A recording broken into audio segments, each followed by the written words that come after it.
Video बन रही है कहीं देखना। जौरा विधानसभा में सियासी नब्ज टटोलने के लिए मैं आज ज़मीन पे हूँ। अब मेरे साथ हैं सोनेराम कुशवाहा, 2 बार के विधायक हैं। हाथी ने इनको उम्मीदवार बनाया है, उम्मीदवारों का दौर चल रहा है। भाजपा का भी टिकट फाइनल हो गया, सूबेदार सिंह को पुनः उम्मीदवार बना दिया गया। यहाँ से बसपा से एक बार विधायक रहे मनीराम धाकड़, कल ही हाथी को छोड़ करके साइकिल की सवारी कर ली है। मैं सीधा सोनेराम कुशवाहा जी के पास चलता हूं आपको लेकर के, उनसे पूछेंगे कि किस तरह की उनकी तैयारियां हैं और धाकड़ समाज से जिस तरह प्रत्याशी आया है तो उनको लेकर उनका क्या कहना है। कल पूर्व विधायक मनीराम धाकड़ जी पार्टी छोड़ के चले गए, बसपा छोड़ के, उस पर आप क्या कहेंगे सर? कुछ नहीं, पहले वो साइकिल पर से ही यात्रा करते हुए हाथी तक आए थे, अब उन्हें साइकिल की यात्रा पर चले गए, साइकिल लेकर चले गए। मनीराम धाकड़ जी के जाने से सोनेराम कुशवाहा जी आपको कितना नुकसान होगा? हमें कोई नुकसान नहीं है, फायदा ही होगा, हमको फायदा ही होगा, बहुजन समाज पार्टी को फायदा ही होगा। कल जिस तरह एक प्रेस कॉन्फ्रेंस आयोजित की गई विभिन्न नेताओं के द्वारा, जिसमें तमाम सारे राजनेता रहे और कहीं ना कहीं कांग्रेस कैंडिडेट को घेरने की कोशिश की गई, उस पर आप क्या कहेंगे? कांग्रेस के बारे में तो आप उन्हें यही कहेंगे, ये कांग्रेस का जो आदमी है ना, ये मुझे तो फ्रॉड लगता है। और ये इंदौर में बहुत बड़ा डाका डाल के आया है। इसकी नकलियाँ फैक्ट्री, एक तो खाद की फैक्ट्री, दूसरी दवाइयों की फैक्ट्री, और भी कुछ काम हैं किए हैं। अभी डिटेल में जानकारी मिलेगी। पेपर में आया था उसी समय 2019-18 के बीच में, तब मैंने पढ़ा था कि उनके आकाश त्रिपाठी कलेक्टर थे, उन्होंने उनकी दोनों फैक्ट्रियों को सील कर दिया। क्या है, खाद की फैक्ट्री में काली मिट्टी और कुछ वैसा मिला करके और थैलियाँ पैक करके बेचते थे। उसके बाद शिकायत भी गाँवों की आई थी कि नकली खाद है, इसका तो कोई माटी का क्या उपज देगी, माटी तो है ही, पर थैलियों में भी जो बोरा थे उनमें भी माटी निकल रही है। तो वो उपाध्याय जी की फैक्ट्री थी। ठीक है कुशवाहा जी, एक और कांग्रेसी लगातार चर्चा करते हैं आपके बारे में, कहते हैं कि भारतीय जनता पार्टी के द्वारा आपको डमी कैंडिडेट के रूप में घोषित किया गया है, आप सूबेदार सिंह को जिताने का काम कर रहे हैं। इस बात की कितनी सत्यता है, इस पर आप क्या कहेंगे? देखो, ये क्या है, ये उनका ये जो इस प्रकार के धार्मिक प्रचार करना है ना, ये उनकी हताशा की निशानी है।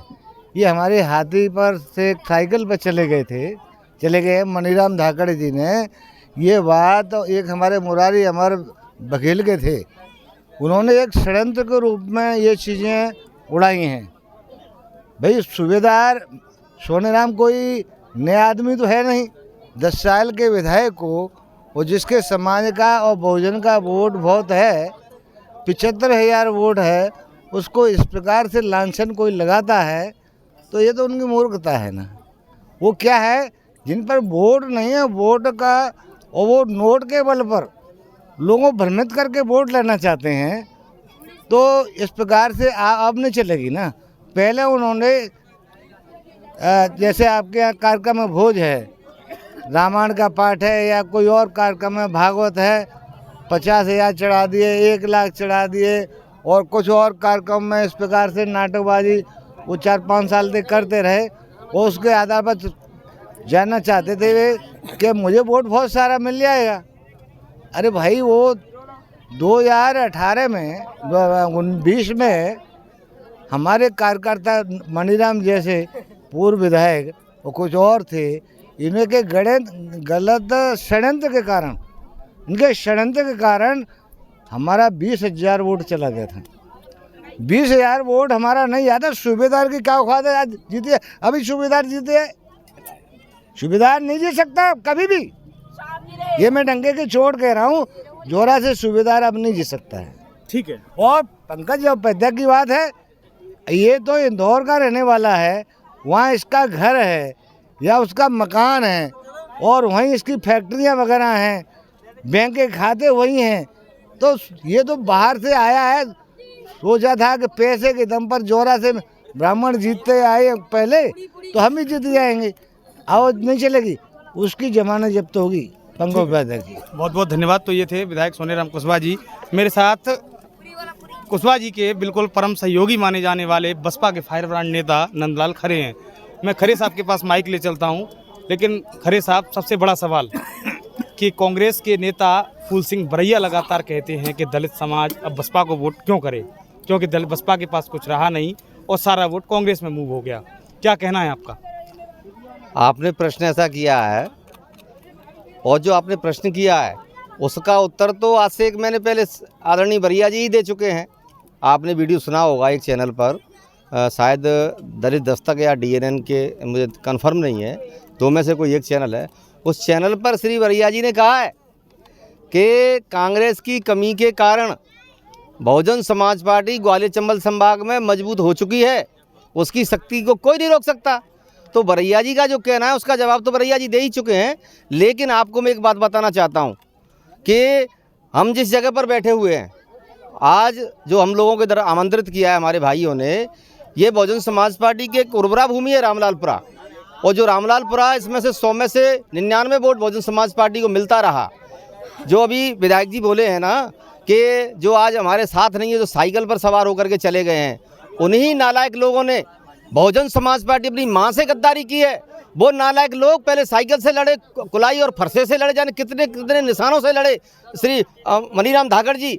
वही मनीराम धाकड़ जी ने भ्रामक प्रचार किया बहुजन समाज के अंदर, खास करके हमारे दलित कम्युनिटी के अंदर, और कुशवाहा कम्युनिटी के कुछ और लोग थे, उन्होंने भ्रामक प्रचार किया कि श्री आदरणीय सोनेराम कुशवाहा जी को सुबेदार जी ने पैसे दे करके लड़ाया है। लेकिन उसका जवाब, कुछ हमारा वोट भ्रमित हुआ, लेकिन उसका जवाब सटीक बाई इलेक्शन में भी मिला। 50,000 के लगभग वोट दलित और OBC समाज ने आदरणीय सोनेराम कुशवाहा जी को दिया।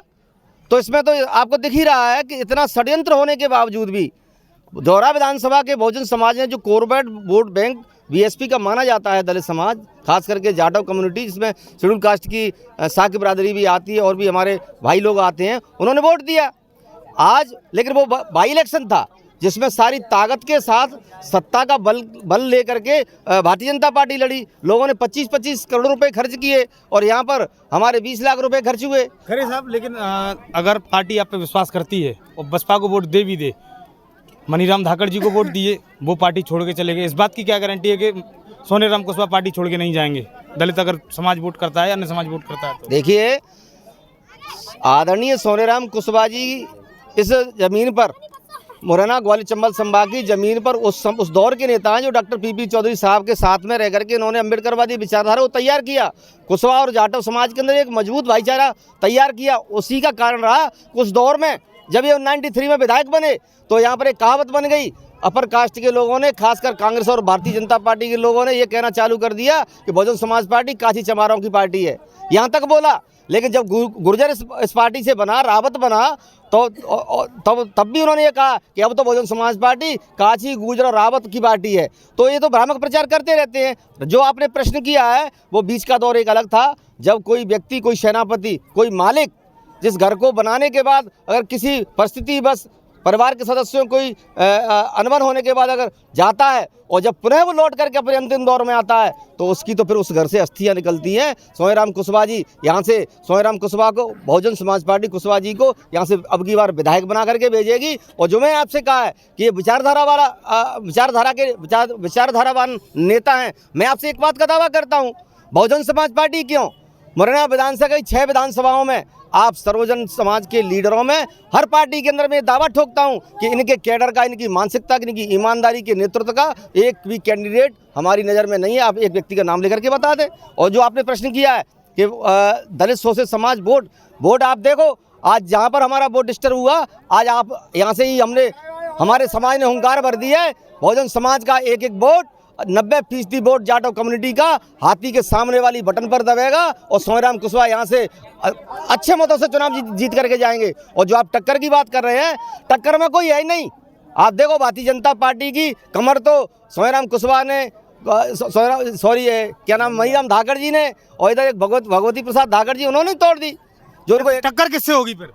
अरे कोई टक्कर में ही नहीं है, बताओ आप कैसे टक्कर में आरोपित हो रहे हैं। यहाँ के क्या नाम है, कांग्रेस के जो घोषित प्रत्याशी है श्री पंकज उपाध्याय जी, उन पर आरोपित हो रहा है। कांग्रेस के लोग ही उनको आरोपित कर रहे हैं। श्री वृंदावन सिकरवार जी ने आरोपित किया है। आदरणीय महेश दत्त मिस्त्री जी ने सुबेदार जी को आरोपित किया है, सुनील शर्मा जी ने पंकज उपाध्याय जी को आरोपित किया है, राकेश यादव जी ने उनको आरोपित किया है। और जो आपका जो मामला है उन्हीं लोगों को पता है कि चोर एक घर में अगर दो चोर होते हैं तो दूसरा चोर पहला चोर दूसरे चोर की पोल को खोल देता है। चोरी करके कहाँ से लाया है? वो इंदौर से चोरी करके लाया है। हम नहीं कह रहे हैं, बहुजन समाज पार्टी नहीं कह रही है, नंदलाल खरे नहीं कह रहा है, सोनाराम कुशवाहा नहीं कह रहा है। इस बात को कांग्रेस के नेता आदरणीय वृंदावन सिंह सिकरवार जी बोल रहे हैं, सुनील शर्मा जी बोल रहे हैं और क्या राकेश यादव जी बोल रहे हैं। यानी यहाँ चंबल की अंचल में किरार बोल रहा है, ब्राह्मण बोल रहा है और छत्री बोल रहा है कि पंकज उपाध्याय चोर है, उसने किसानों की चोरी की है और चोर को यहाँ से मोर बना करके यहाँ के चमार समाज का वोट बैंक भेजेगा और जय भीम का नारा बोल करके उनको मुंह काला करके इंदौर वापस भेजा जाएगा। मेरा अंतिम सवाल, आपने दलित कुशवाहा भाईचारा सम्मेलन करवाया, उस भाईचारा सम्मेलन का अब तक क्या नतीजा निकल के सामने आ रहा है? अब लगातार गाँव में ग्राउंड पे जा रहे हैं। देखिए, जाटव कुशवाहा समाज के जो भाईचारा सम्मेलन है हमारे तो पूर्वजों की विचारधारा है। महात्मा फुले, साहू अम्बेडकर, महात्मा फुले अगर ना होते तो बाबा साहेब अम्बेडकर नहीं होते। आज दो समाजों के जो संतान हैं इनमें भाईचारा बहुत पहले से है। एक ने शिक्षा की ज्योति जलाई, समाज में परिवर्तन किया उन्होंने, और बाबा साहेब अम्बेडकर ने फुले साहू अम्बेडकर की और महात्मा ज्योतिराव फुले की विचारधारा को कानून का रूप दिया। आज दोनों ही संतान हैं, एक क्रांतिकारी है, दूसरा वैचारिक क्रांतिकारी है। दोनों ही बहुसंख्यक इस भारत की भूमि पर पाए जाते हैं। उसका संदेश ये गया है कि कोई बीएसपी की टक्कर में चमचे पड़ गए चक्कर में उस सम्मेलन से ये आगाज किया गया है। ठीक है, तो ये थे बसपा के नेता नंदलाल खरे जो कह रहे थे कि बीएसपी की टक्कर में चमचे पड़ गए, चक्कर में चमचे हैं या क्या है, ये तो आगे आने वाला वक्त बताएगा। कैमरा पर्सन ऋषिकेश के साथ सत्येंद्र सिंह, रामलालपुरा गांव से विशेष रिपोर्ट।